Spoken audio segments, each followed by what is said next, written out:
जो सद असद का विवेचन करने वाला, सद असद विवेकनी बुद्धि पंडा।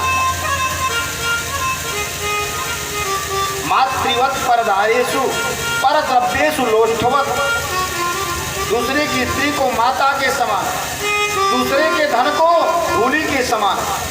मातृवत परदारेषु परद्रव्येषु लोष्ठवत, आत्मोत्तर होतेषु, अपने समान सभी प्राणियों को देखे। वही पंडित है, वही ज्ञानी है, वही महात्मा है, वही संत। सुहृदः सर्वदेहिनां अजात शत्रुवः, उसका कोई शत्रु न। अरे भाई विचार करिए, ये शरीर है और शरीर के कई अंग हैं, हाथ पैर दांत नाक आँख कान जीवा, ये सब शरीर की क्या है? अंग है। कभी कभी हम लोग भोजन करते हैं और भोजन करते समय दांत जो है जिह्वा को काट लेते हैं, तो दर्द किसको होता है? हम ही को होता है। तो कभी हमें सोचते हैं क्या कि जिह्वा को ये दांत परेशान कर रहे हैं, तो ले और लोढ़ा इन दांतों को तोड़ दे, तोड़ देना चाहिए ना। अरे भाई जिह्वा इतनी कोमल है, ये 32 दांत जो है चारों ओर से घेर करके जिह्वा को परेशान कर रहे हैं, तो बेचारी क्या कर रही है? लेकिन सोचते हैं कि दांत तोड़ेंगे तब भी दर्द मुझे होगा और जिह्वा को दर्द है तब भी मुझे, इसलिए दांत को हम नहीं तोड़ते। उसी प्रकार से हमें यह सोचना चाहिए, यदि किसी को हम दुख देंगे तो वह दुख हमें ही मिलेगा। जैसे किसी अंग को दुख है तो शरीर को ही मिलता है। सुखदेव भगवान कहते हैं, राजन कपिल भगवान भैया देवहूति को जिह्वां क्वचित संदसति स्वदधिरे तद्वेदनायां कथमाय कुप्येत। जब जिह्वा को दंत काटते हैं तो हम क्या क्रोधित होते हैं? नहीं होते हैं। जैसे हम क्रोधित नहीं होते वैसे संसार पर किसी पे क्रोध नहीं करना चाहिए। यद अंगम अंगेन निहन्यते, क्योंकि ये शरीर के ही सब अंग हैं, तो जितने संसार में प्राणी हैं सब भगवान के ही अंश हैं। क्रुद्धेत कस्मै पुरुषः स्वदेहे, जैसे अपने शरीर में किसी अंग को कष्ट होता है तो अपने को ही वह दर्द की अनुभूति होती है, वैसे ही किसी जीव को किसी प्राणी को यदि आप कष्ट देंगे पीड़ा देंगे तो भगवान को ही कष्ट मिलेगा। इसलिए किसी को कष्ट नहीं देना चाहिए। यही साधुओं का आभूषण है। यम नियम आसन प्राणायाम प्रत्याहार धारणा ध्यान समाधि, इनके माध्यम से अपने मन को संतों के चरण में भगवान की भक्ति में लगाओ और संत का खूब सेवा करो, संतों का खूब सेवा करो।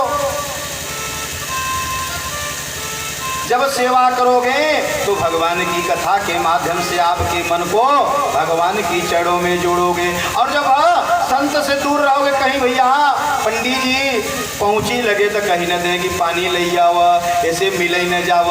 जब सिर दर्द करे तब पंडित जी के पास दौड़ जाओ, पंडित जी चला देखा, लेकिन पंडित जी के पास तो करे पहले क्यों मिले न जाओ कि पंडित जी चाय पाया पानी पाया, आप बैठा है कुछ करे कि नहीं, वो करे बीच में कोई संपर्क नहीं। और जब कोई दर्द हुआ दौड़ कर, यह सेवा भाव नहीं है कि नौकर लगा दो कि भैया पंडित जी के देखत रहे, यह भी सेवा भाव नहीं है। भगवान कहते हैं हमारे दो मुख हैं, एक अग्नि मुख है और एक ब्राह्मण मुख है। जब अग्नि में स्वाहा और ब्राह्मण के मुख में वाह वाह की आवाज निकलती है तो हम बहुत प्रसन्न होते हैं। एक बार की बात है, दृष्टांत देकर के कपिल भगवान मैया देवहूति को समझाते हैं। एक ब्राह्मण भिक्षाटन करता करता एक राजा के द्वार पर पहुंचा। कहा, राजा की जय हो। बहुत सावधान से सुनिएगा। राजा की जय हो, राजा की जय हो। राजा सोचे कि द्वार पे मंदिर बना हुआ है, कोई सेवा करता नहीं है, ये ब्राह्मण दर दर भिक्षाटन करता है, क्यों न इस ब्राह्मण को मंदिर की सेवा में लगा दूं। मंदिर की सेवा भी सही समय से होगा और उस ब्राह्मण को महीने में जो वेतन होगा वो भी दे देंगे, इसके परिवार का भरण पोषण भी होगा और मंदिर का सेवा भी हो। वह भी प्रेम से भक्त सुन भगवान की, कृष्ण कन्हैया लाल की। वह ब्राह्मण मंदिर की सेवा में लग गया, लेकिन वह ब्राह्मण भिक्षाटन करने वाला था, कुछ जानता नहीं था। सोचा, राजा पूछ ही का बताओ, राजा पूछ ही का बताओ, राजा पूछ ही। यही वह जप करने लगा, रोज मंदिर की सेवा करने लगा।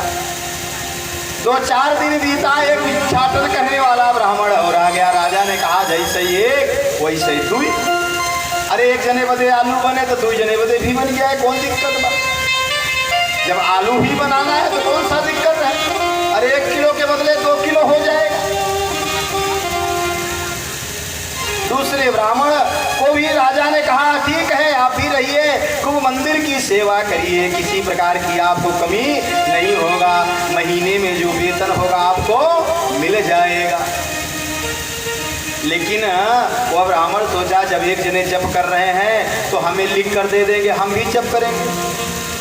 लेकिन वो कुछ मंत्र जानते ही नहीं थे, वो यही जप रहे थे। राजा कुछ ही का बताओ, कहन चला जवन तहार गति हुई हमार गति। वो ये जपने लगे, जवन तहार गति हुई हमार गति। धीरे धीरे समय व्यतीत हुआ, तीसरा ब्राह्मण आया। तीसरे ब्राह्मण को भी राजा ने कहा, भैया 1 2 नहीं 3 होनी चाहिए, संख्या विषम होनी चाहिए। वो ब्राह्मण सोचा, कोई बात नहीं, 2 लोग जिस मंत्र का जाप कर रहे हैं हम भी करेंगे। दोनों से पूछा, पहले ने कहा हम यही जप रहे हैं, राजा कुछ ही का बताओ। दूसरा ने कहा हम यही जप रहे हैं, जो तहार गति हुई हमार गति। तीसरा कहा, ई अति कई दिना चले, ई अति कई दिना चले। 1 महीने में 4 सप्ताह होता है, चौथा सप्ताह लगा, चौथा ब्राह्मण आ गया।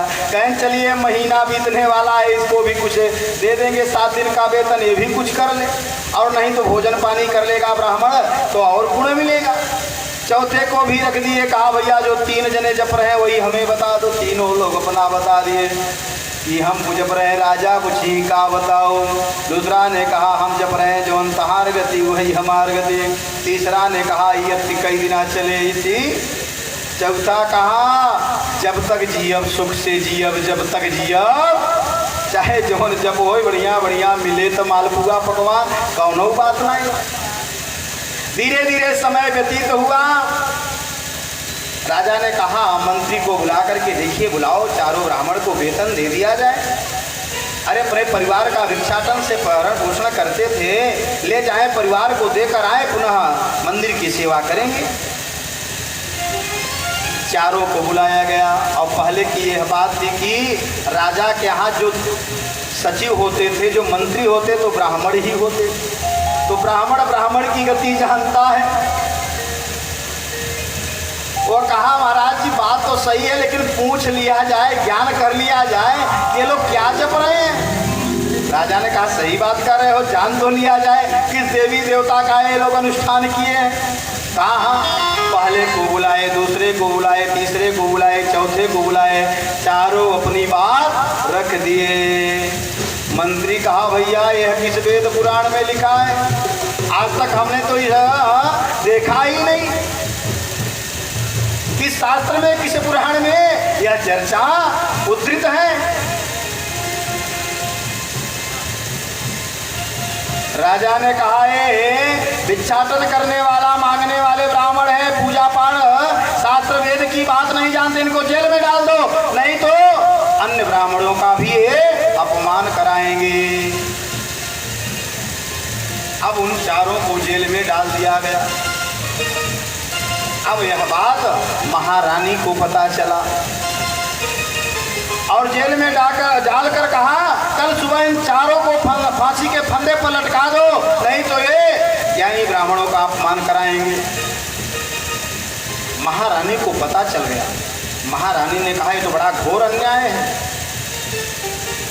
अरे ब्राह्मण को कुछ दो या न दो, लेकिन हत्या करना, उनका अपमान करना, ये तो महान पाप है।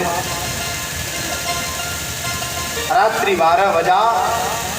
महारानी जी चारों ब्राह्मणों के पास आई, ब्राह्मणों को बढ़िया आदर भाव से प्रणाम की और प्रणाम करने के बाद महारानी ने कहा ब्राह्मणों चिंता मत करिए, कल सुबह जब फांसी के फंदे पर लटकाया जाएगा तो अंतिम इच्छा पूछी जाएगी। अंतिम इच्छा में केवल यही कहना कि हमें महारानी से मिलना है। चारों ब्राह्मण ने कहा ठीक है। महारानी चली गई। अब चारों सोचने लगे कि हो सकता है कल राजा को मर्सी हो जाए, दया हो जाए और छोड़ दें, लेकिन यदि कह देंगे कि महारानी से मिलना है तो कहेंगे भैया ये लोग 1 महीना में महारानी से भी परिचय कर लिए, अब ये लोग अच्छे नहीं है, इसलिए कहना उचित नहीं है। एक ने कहा है कहना उचित है, मरना तो है यही है, लेकिन अंतिम इच्छा यही कहना है। सुबह हुआ, अंतिम इच्छा पूछा गया। अंतिम इच्छा चारों ब्राह्मण बतला दिए। महाराज चौक पे अब ब्राह्मण ही सचिव था, कहा कोई बात नहीं, अरे राजन अब इन लोगों को मरना ही है तो देवी को बुला लिया जाए, महारानी को बुला लिया जाए। महारानी जी आ गई। महारानी ने कहा राजन चारों ब्राह्मणों की हत्या हो रही। कहा हाँ ये लोग बड़े कुछ जानते उनसे कुछ नहीं है, ये लोग ब्राह्मणों का अपमान कराएंगे, दर दर निंदा कराएंगे। एक मछली पूरे तालाब को गंदा कर देगी। कहा ये लोग ब्राह्मण तो है ना, पूजे ही विप्र शील गुण ही ना, अरे ब्राह्मण तो है ना, पूजनीय तो है, चाहे कुछ जाने और चाहे न जाने, लेकिन पहले समझ तो लिया जाए लोग जप क्या किए हैं, पूजा क्या किए हैं। हाँ हाँ समझ लो। पहले ब्राह्मण को बुलाया गया, पूछा गया। महारानी ने कहा भैया आपने क्या जपा, बहुत सावधान से सुनिएगा। पहले ब्राह्मण ने कहा हम तो यही जपे हैं, राजा पूछी का बताओ, राजा पूछी।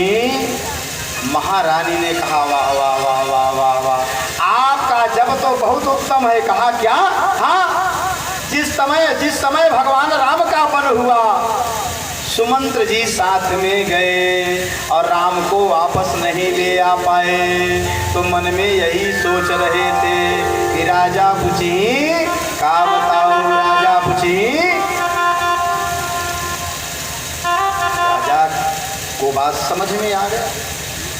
उस ब्राह्मण को छोड़ दिए, वेतन दिए, खूब दक्षिणा दिए। वह ब्राह्मण 3 को नहीं पूछा, अपना जान बचा, लाखों पाए, भाग गया। दूसरे को बुलाया गया, दूसरा भी अपनी बात रखा।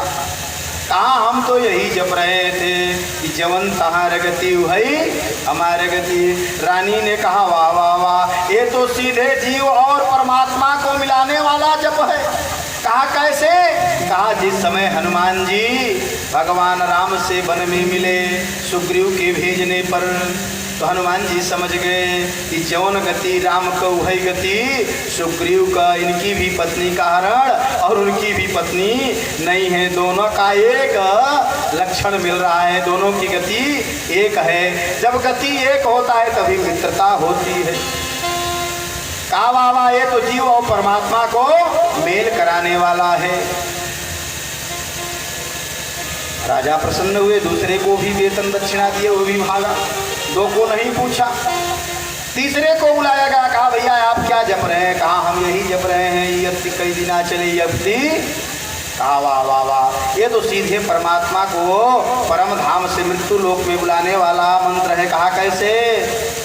जिस समय रावण हरण करके ले गया, विजटा विभीषण इत्यादि धर्मात्मा थे, यही सोच रहे थे प्रभु यति कई दिना चले यति कई दिना चले तो भगवान स्वयं लंका में गए। प्रेम से कुशल भगवान की या मंत्र सीधे भगवान को बुला लेता है।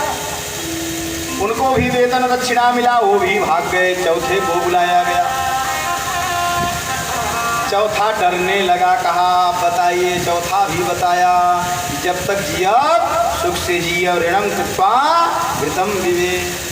रावण का यही संकल्प था कि संसार में साधारण जीव हमारा कुछ नहीं कर पाएंगे, परमपिता परमेश्वर ही कर पाएंगे। जब ऐसी धारणा शरीर में बन जाएगी तो साधारण जीव कुछ बाल बाका नहीं कर पाएंगे, स्वयं परमपिता परमेश्वर आएंगे। और जब परमपिता परमेश्वर आएंगे तो सारी पीढ़ी का कल्याण हो जाएगा। प्रेम से कृष्ण भगवान की। चारों ब्राह्मण भाग गए। अब राजा ने कहा ये बात तो सच है, लेकिन देवी एक बात बताओ। कहा क्या? जब तो ठीक था, लेकिन जो हवन करने के लिए खीर बनाकर देते थे, ये लोग खीर का हवन नहीं करते थे। कहा क्या करते थे? ये लोग खीर का भक्षण कर जाते थे। देवी ने कहा राजन, ब्राह्मण यदि बिना भोजन का घर में बैठा रहे, तड़पता रहे, पसीने से लथपथ रहे, अब कितना स्वाहा 10 किलो नहीं 1 कुंतल हवन सामग्री छोड़ दो, कुछ मिलने वाला नहीं है। जब तक ब्राह्मण प्रसन्न होकर के वाह वाह नहीं कह दिए, तब तक कुछ मिलने वाला नहीं है। अर्थात ब्राह्मण की सेवा में जब सदैव लगे रहेंगे तो अपना मन भगवान के चरणों में लग जाएगा और सारे ग्रह बाधा अपने आप कट जाएंगे। अब केवल यही, इसीलिए आओ पंडित जी हमारा हाथ देखो। हाथ दिखावे के बाद पंडित जी के पास और चाय पियावे के बाद बहरे बहरे घूम अपने भगवान की। तब दर दर भटको, कुछ होने वाला नहीं है। केवल संतों के चरण में लग जाओ, संतों की सेवा करो, ब्राह्मणों की सेवा करो, तो अपने आप कल्याण हो जाएगा। सारे दुख दरिद्र भाग जाएंगे। संतों का जूठन हटाओगे, संतों का, ब्राह्मणों का सेवा करोगे, सारे दुख दरिद्र रोग व्याध सब भाग जाएंगे। लेकिन संतों की सेवा तो करो, ब्राह्मणों की सेवा तो करो। सुदामा चरित्र में आगे आप कथा श्रवण करेंगे। हर कार्य को करने के लिए भगवान श्री कृष्ण नौकर को कहा करते थे, लेकिन जब भगवान सुदामा के पाद प्रक्षालन करने का अवसर आया तो माँ भगवती रुक्मिणी को आदेशित करते हैं। और यहाँ तो पंडित जी के देखिला हो, पंडित जी चाय पाएं कि नहीं पाएं स्वयं देखने का समय नहीं है। कैसे कल्याण होगा, कैसे जीवन सुधरेगा, कैसे दुख दरिद्र भागेंगे, यह भगवान ही समझे। यह संसार की रीति है, संसार की यही परिकल्पना है। और भगवान कहते हैं यदि ब्राह्मण प्रसन्न हो जाए, और मैं इस मंच से कहता हूँ कि जिस यज्ञ में ब्राह्मण प्रसन्न हो जाएंगे उस घर में किसी प्रकार की कोई बाधा नहीं। जहाँ ब्राह्मण का अपमान होता है, ब्राह्मण प्रसन्न नहीं होते हैं, वहाँ कमाई होने के बाद दुख दरिद्र आता ही है, चाहे कितना भी कुछ करो।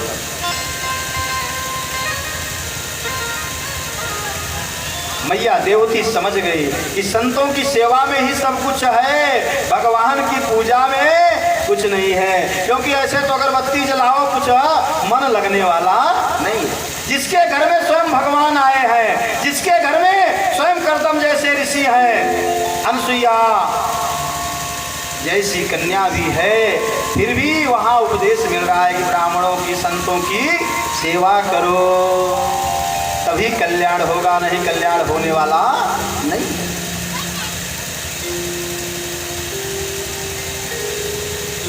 सांख्य का कपिल भगवान बड़ा सुंदर उपदेश देते हैं।